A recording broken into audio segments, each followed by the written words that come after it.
Technology.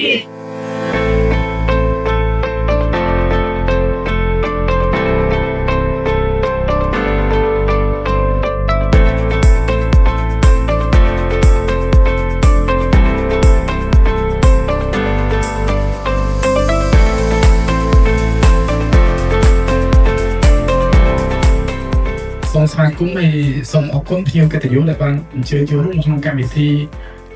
Synology Workshop ដែលចំនឹងការ support ពីខាងក្រុម Synology ផងដែរ ដាក់ knowledge របស់យើងធ្វើម៉េចឲ្យទៅដល់ end user គាត់ understand ធ្វើម៉េចដើម្បីគាត់អាច change ពីការប្រើ internal ឬក៏ cloud អញ្ចឹងណាបងគាត់មកជួបប្រើមួយ Synology ឬក៏អាចហាត់នេះក៏បានទីទៅធំជាងហ្នឹង ជាបាត់ចិត្តប្រហែលប្រហែលដែលយើងគិតថាវាសំរុំសម្រាប់ user ក្នុងការប្រើSynology ណា តែ support បានប៉ុន្មាន user អញ្ចឹងទៅតែ Synology វារៀង flexible បន្តិចបាទ និយាយថាអីចាំបាច់ត្រូវតែង Synology ទោះបីយើងគិតស្វែងថាបងអាហ្នឹងទៅរៀប3ឆ្នាំ ហើយវាក៏ដើរតួសំខាន់ទៅលើ file server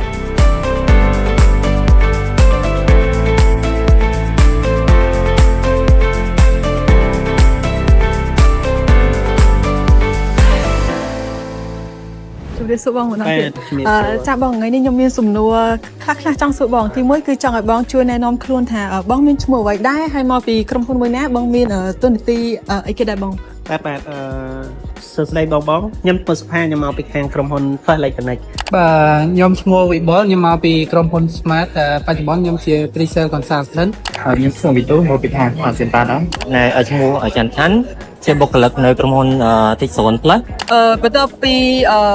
ការចែករំលែកបងស្រីហាលហៀវហើយតើបងអាចទទួលបានចំណេះដឹងអីថ្មីឬក៏បងមានគំនិតអីថ្មីសម្រាប់ប្រពោះទៅអតិថិជនយើងអំពី solution Synology ដែរអត់បង បាទខ្ញុំឃើញថា solution Synology ល្អសម្រាប់ទៅលើ organization ដែលគាត់ត្រូវការតម្រូវការទៅលើ storage ធំជាតជាមួយដូចជាជាមួយ influencer ដែលគាត់មានវីដេអូធំអាច store បាន organization ដែលត្រូវការ store ឯកសារ long term ប្រធានបទហ្នឹងល្អដោយសារតែតទៅជាមួយនឹងឧបករណ៍ Synology វាប្រៀបបីដូចជាឧបករណ៍ personal cloud មួយដែលយើងអាចធ្វើការ storing data ហើយយើងអាចធ្វើការ protection ដោយប្រើកម្មវិធីដែលមានស្រាប់ហើយតទៅមួយ interface របស់វាក៏ងាយស្រួលក្នុងការប្រើអញ្ចឹងតទៅមួយអតិថិជនបច្ចុប្បន្នហ្នឹងគឺយើងលក់បានច្រើនទៅលើខាង Synology ដែលគាត់ trust ទៅលើគុណភាពរបស់ផលិតផលខាង Sino ដែលជាផលិតផលរបស់ខាងតៃវ៉ាន់ នឹងអញ្ចឹងសម្រាប់ Storage ហ្នឹងគឺល្អសម្រាប់អាជីវកម្មពីធម្មតាទៅមធ្យមឬហើយនឹងទៅប្រភេទការ store data ធំអញ្ចឹងការប្រខិនលើទីផ្សារសម្រាប់ content creator ក៏ត្រូវច្រើនហ្មងអញ្ចឹងសម្រាប់ store តាមការ focus លើទីផ្សារច្រើនដែរអញ្ចឹងណាស់គឺល្អពីមុនខ្ញុំគិតថាសម្រាប់តែលក្ខណៈគាត់ប្រើគ្រួសារឬក៏ជាសោបតូចគាត់ប្រើសម្រាប់បន្ទុក data យ៉ាងទៅតែបច្ចុប្បន្នខាង Synology គាត់មានដល់ប្រភេទណាធំៗមានថាទៅតាមស្ថាប័នធំគាត់អាចប្រើបានដែរអញ្ចឹងវាល្អមែនទែនសម្រាប់របស់គាត់ចង់រៀបចំឯកសាររបស់គាត់ឲ្យមានរបៀបរៀបរយហើយក៏មានsecurity ទៅលើការប្រើ data របស់គាត់ អរគុណច្រើនបងសម្រាប់ការចូលរួមអរគុណបង